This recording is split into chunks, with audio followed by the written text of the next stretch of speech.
I thank you very much for tuning in to That Will Never Work podcast. So, what if your greatest power wasn't in pushing harder, but learning how to yield? Today, Jeff Patterson, he's going to share how meditative mastery can help us face stress with strength. We'll talk about it right after this. Educate, empower, enable, impact. Thank you for tuning in to That Will Nevr Work, an award-winning podcast where we share inspiring information and personal experiences related to business and the entrepreneurial journey from those who are leaders in their respective field. Now, here's your host, author and business coach, Maurice. So again, I thank y'all very much for tuning in today. So, of course, we're going to jump all the way in. So if you're looking for Jeff's bio and his background, we're going to talk about it. But if you want directly, of course, all his links will be in the show notes below. So let's jump into it like I stated. Jeff, your approach challenges the traditional grind mindset of success. So how do you see yielding, not forcing, as the true path to strength in both life and leadership? Oftentimes after teaching for over 30 years, one of the most common reactions I get when people hear the term yielding is that it's passive and giving up. Mm-hmm. And, it couldn't be further from the truth. Yielding is very strategic and helps us see things in the shortest path to our success rather than just butting heads and grinding. We're smart and strategic about how we move. And within yielding, there's three main pillars of the practice. Mm-hmm. There's physical yielding, mental yielding, and emotional yielding. And briefly, I'll kind of touch on what I mean by that. So,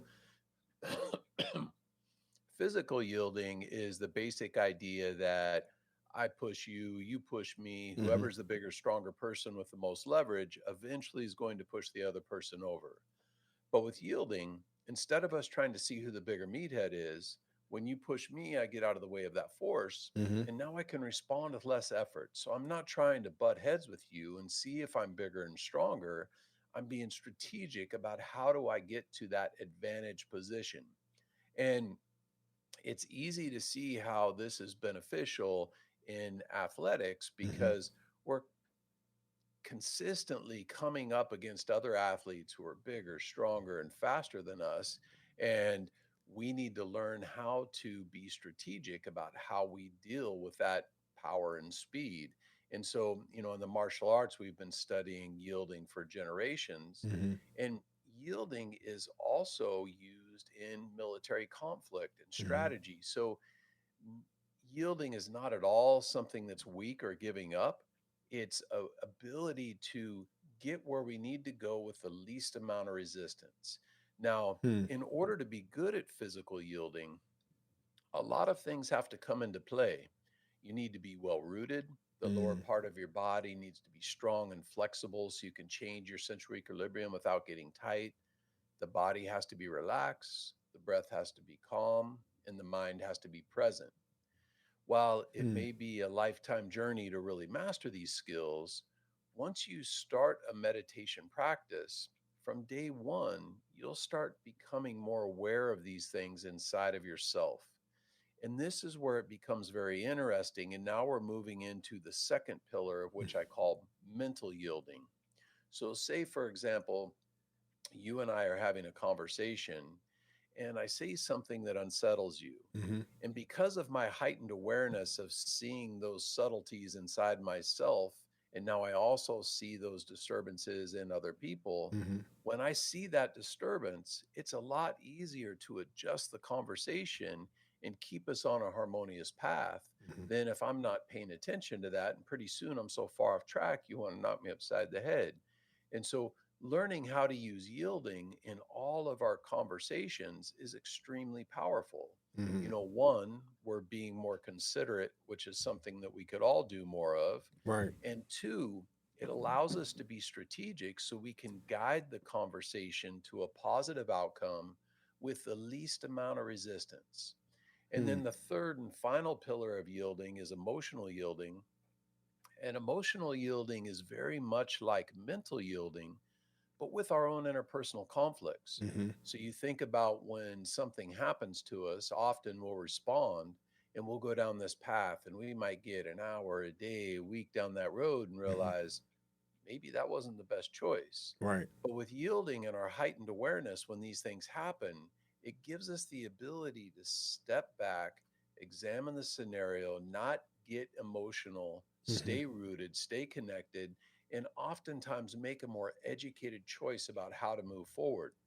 And I've been talking about yielding and explaining this for many years. And one of the most common things I'll hear people say is, that makes a lot of sense. In fact, I do Right. yielding all the time. And while I would agree in that, I think everybody does some degree of yielding all the time. Mm-hmm. However, it's kind of like if you or I were to walk into a crime scene with a detective who's been on the job for 30 years, I guarantee you that person would see things about the series of events and the timeline that I know at least I would have no clue of. Right. And the meditative arts helps us see things inside of ourselves and inside of other people that I truly believe most people will go through life and never have any clue of unless they have a practice like this in their life. And so, as I'm listening to you, and I'm going to utilize your first example, right? Because a lot of times when people are confronted, I don't care what it is, right? Whether it's a physical confrontation or whether it's something at work, whatever it is, right? We get that confrontation, like you stated, from especially from a physical perspective. Hey, I don't need you in my space. That's a trigger, right? Like you said, the emotional side of, hey, I don't like people close to me. I don't want to be touched or whatever the situation is. Like you say, ego, all those type of things.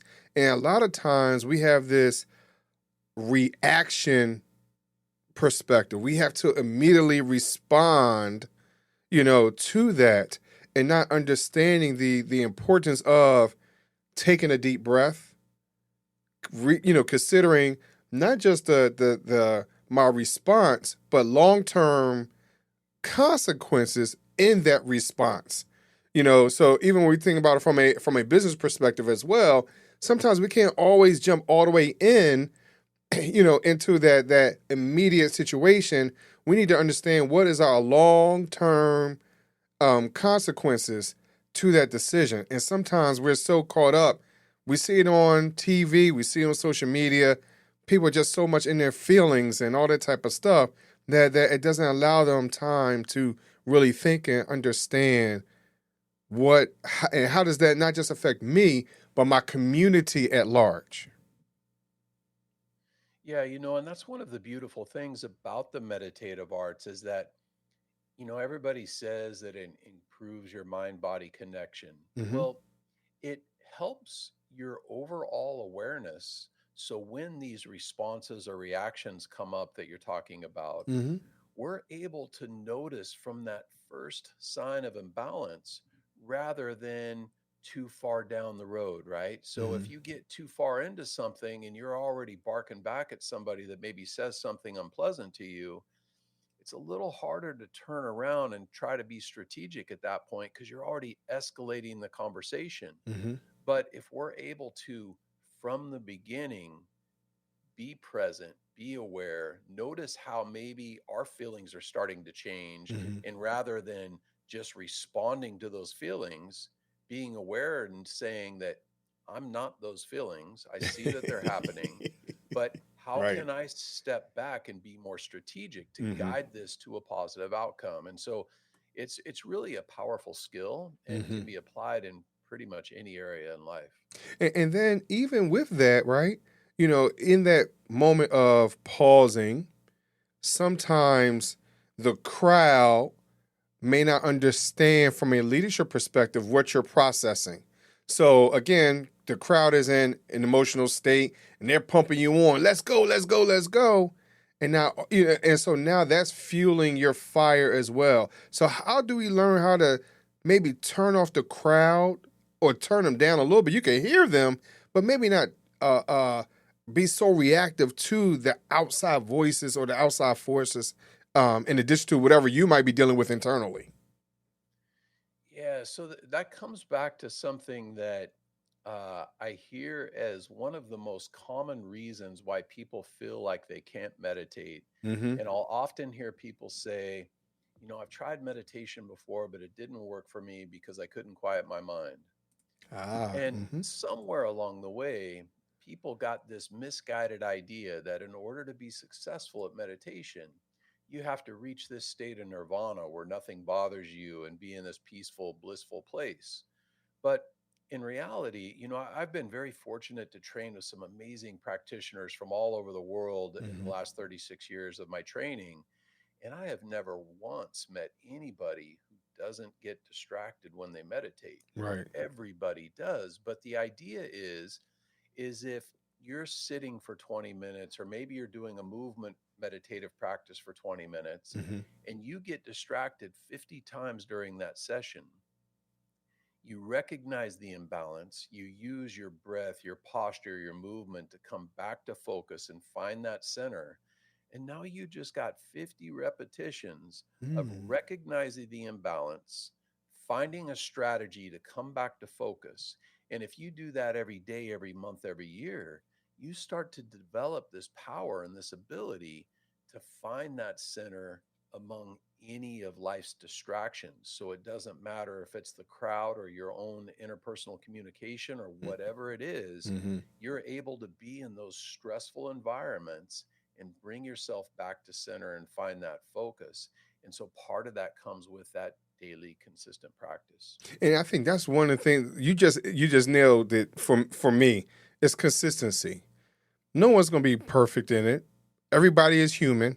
Everybody has flaws, but sometimes we feel as though, hey, Jeff, I hear what you're saying, and I see you're practicing, and you have such a calm, nice, calm demeanor, but I don't know if I could get to that point, and so sometimes we're looking at individuals and we just feel like we can't be there.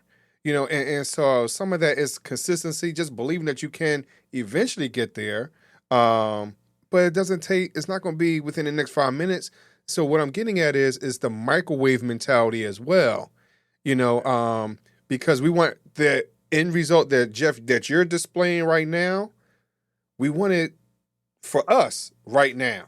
So how do we understand, especially in a business perspective, corporate America perspective, no matter what it is, I don't care if it's my birthday and I want to wake up and have, all the gifts showering me as soon as I wake up, because we want instant gratification. So how do we hone that part in and understand that all this stuff takes time? Yes, I'm glad you asked that question because it makes me think of one of the biggest struggles I've had over the last 30 years in teaching the meditative arts is getting people to see the value of this practice and how do I get them to put in the work Mm-hmm. so they reap all these benefits for the rest of their life. And through the years, I've tried numerous things here and there, and I've come down to at this point where I have three considerations that I like anybody new coming to the practice to spend a little bit of time with. And I find that if they do, they're much more likely to reap the benefits of a meditation practice. Mm. And the first one is thinking about what it is that's drawing you to the practice. Why do you want to do it? Do you want to stay healthy into your later years to watch your grandkids grow up? Or maybe you're dealing with a stress disorder, or maybe you're a performance athlete and you want to learn how to increase Mm. the ability to perform under pressure. Whatever that is for you. And then once you have that, about maybe 10 or 20 things that will positively change in your life if you accomplish that goal, because we want to develop a little bit of depth in this reason. Mm-hmm. And then I like them to flip the coin and think about 10 or 20 negative things that Mm. won't change in their life if they don't do this. And what we're doing by spending a little time here is we're building that fuel. So on those days that come when the alarm clock goes off and it's time to get up and do your practice, Mm-hmm. you're not tempted to hit the snooze button and say, I'll do it tomorrow. You get up and you do it because you're excited about all of the benefits that you're receiving from this practice. And now it Mm-hmm. starts becoming something you get to do Mm-hmm. and not something you have to do. And this is extremely important. And then the second consideration Mm-hmm. is we kind of touched on it a little bit, is understanding the importance of consistency. Mm-hmm. And there's this old Chinese story that fits this idea really well that I always love to hear. It's about this old stonecutter, and he's very well known all over the country for his beautiful pieces that he creates of animals and landscapes. And his work is so detailed and unique that anytime somebody sees it anywhere, Mm-hmm. they just know that it's a piece of his work, and so because of this notoriety, he has people from all over the country coming to stay with him and study Mm-hmm. and learn the trade from him. Well, every morning, this old stonecutter, he begins his day down by the river meditating. Mm-hmm. And one day, he's walking along the river after his practice, and he has this profound vision of this big 6 foot tall mystical Chinese jade dragon. And he's so taken by this dragon that he just knew it had to be his next project. Mm. So he spends the next few months traveling all around looking for the perfect stone for his new creation. Finally, when he finds a stone, he brings it back to his place and he just sits with it for Mm. a period of time, day in and out, just studying the stone and trying to feel the energy and envision how this dragon is going to appear. Then finally, one day, when he starts working on the stone, he carefully places his chisel on the backside of the rock Mm-hmm. and starts tapping away with his hammer, hundreds, if not thousands of times every single day to the exact same spot. A few days went by and no change. A few more days went by and still nothing. Mm-hmm. And his apprentices started second guessing him and wondering maybe he should try something else. Mm. A few more days went by, hundreds, if not thousands, more taps to the stone. And finally, this big 3 foot section comes off the backside of the rock and creates this smooth, slightly Mm-hmm. curved line that's soon to be part of the dragon's back. And one of his apprentices asked, "How did you know that that strike was going to break the stone?" And he said, "It wasn't that strike that broke the stone. It was the thousands of strikes Mm-hmm. before it that broke the stone." And with a bit of a discouraged tone, the apprentice said, "But I've been watching you, and there Mm-hmm. was no change, not even a crack. Why keep doing the same thing over and over again without any results?" And the stonecutter got down on one knee and he felt the smooth line that he just created. And he said, "Each strike was not wasted. The stone was changing beneath the surface. Mm-hmm. And not only was the stone being molded, so was the one who wields the hammer." And the Mm. reason why I resonate so well with this story is that it's so closely related to the meditative arts, in that we're Mm-hmm. practicing these breathing strategies, these movement practices, studying these philosophical concepts. And we don't always see the change happen day to day. Right. But through our consistent repetition and effort, we're laying the groundwork and setting the foundation to reap these benefits and feed ourselves these fruits for the Right. rest of our life. Yep. And so consistency is such a powerful piece of the pie when you're taking on a meditation practice. And then the third and final consideration is the importance of having a good guide.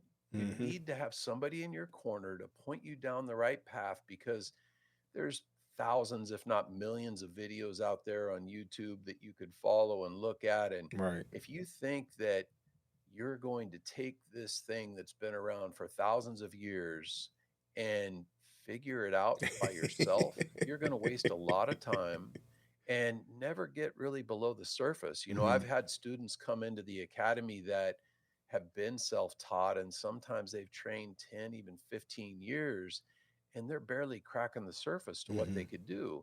And if you have somebody in your corner, you really understand your purpose and your why, and you understand the importance and reasons behind why you want to be consistent every day. If you Mm-hmm. do this, your chances of reaping the benefits with the practice are almost guaranteed. So, Jeff, before we go, there's one part that because everything that you said, it resonates with me directly, right? And I'm saying that because for myself, I found that I had to look in the mirror, and sometimes a lot of us don't like looking in the mirror. We don't like what's looking back at us, and we don't like to see our past. We don't like to see I'm 49, so I look at all my laugh lines, my wrinkles, or whatever it is. But understanding that those things had come because of all my life experiences, right? Everything that I've been through makes me who I am today. And sometimes, we don't look at those moments as wins. We look at those moments as losses. We look at those as negative outcomes or whatever it might have been, not realizing that, hey, I'm only in this place because of those moments. I'm only able to talk to somebody else and express to them how they can pull through because of those moments. So sometimes a lot of us don't like to look at those that look in the mirror and see what's beneath the surface and what has to change, what needs to break, what needs to be molded on the inside, i.e., your stone, right? Because everybody, again, is surface. Everybody looks at the surface stuff and not realizing what has to happen underneath. And sometimes that mirror shows you what's underneath. And I thank you very much for sharing that type of information because, like I said, it resonated with me. Nice. Yeah, one of my old meditation teachers, he always talks about the mask, and in today's society, we're so busy and bombarded with advertisements and scrolling and, Mm-hmm.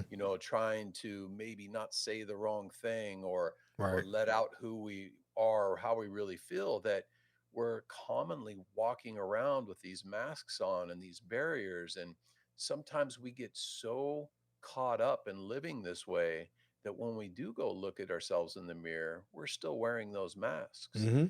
And if you don't have some kind of ritual practice, something that's bringing you back to who you really are and being able to find that center and stay connected to your heart, you can get lost, Mm-hmm. and that's one of the things that I've always resonated so well with the meditative arts, is that it really helps you stay connected to who you are Mm-hmm. and find a path that's really true for you. Find something where you can stay focused, where you can lead other people to maybe find a little bit of that root and that foundation, Mm-hmm. so those around you can benefit from your practice as well. Wow. Yeah, Jeff. I mean that's for those individuals that are listening today and they need someone to talk to. And, they haven't figured out what expert person that really understands these arts, because it really is an art, right? And so understand the value of it and understand the real meaning and the root and the spirituality of it in addition to that. Where can they talk to you and find you and maybe get to another place in their life through these arts? You can reach me at theyieldingwarrior.com. I'm also giving away a copy of my most recent book right now at theyieldingwarrior.com/book. You just go there and pay for shipping. We'll send you out a copy. You can also download a digital copy. And then on my website as well, I've got a 2-week trial where you can get into some of the practices that we're talking about and start learning how to create an evolving life practice with the meditative arts. Nice, nice. So Jeff, again, all that information will be in the show notes, and so, but I have to ask you my question before we go, bro. My would you rather question. So, would you rather choose 3 doors or a fork in the road? There's no right or wrong answer. Use your imagination. Fork in the road. Okay, and why a fork? Because behind the door, you don't know what's there. But with a fork in the road, you can weigh your options as to which way you want to go. Okay. Now, I'm sorry I didn't preface by saying use your imagination. So if you had a little bit more time, would your answer change? No, I don't think so. Okay. All right, cool. Here's the reason why I asked, because I had asked someone to use their imagination. They said that the doors were all glass. So that's why. Nice. Okay. And so, yeah, but, I thank you very much for coming on the show, Jeff. Hey, thanks for having me. Sure, no problem. And I thank y'all very much for listening to That Will Nevr Work podcast. And I'll talk to you just a little bit later. Thanks for listening. Follow Maurice Chism on social media to stay connected and check back weekly for new episodes. Until next time, that will never work. Or will it?